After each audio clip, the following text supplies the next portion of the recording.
1971 সালের মহান মুক্তিযুদ্ধে জামায়াতে ইসলামী যে স্বাধীনতা বিরোধী শক্তি ছিল তা এখন আইনত প্রতিষ্ঠিত সত্য বলে মন্তব্য করেছেন আইনমন্ত্রী মোহাম্মদ আসাদুজ্জামান।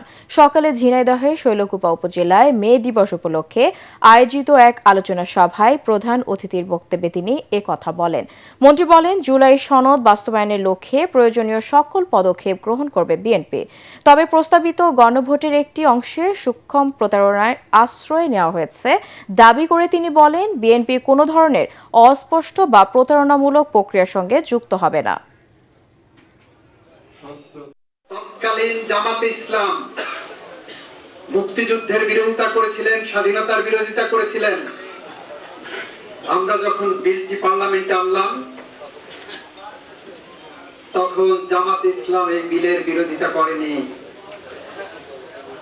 জামাতে ইসলাম এই বিল পাশ করার থেকে চুপ করেছিলেন। 1971 সালে জামাতে ইসলাম মুক্তিযুদ্ধের বিরোধী শক্তি প্রতিষ্ঠিত সত্য হয়ে গেছে আমাদের পার্লামেন্টের এই আইন পাশের মধ্য দিয়ে।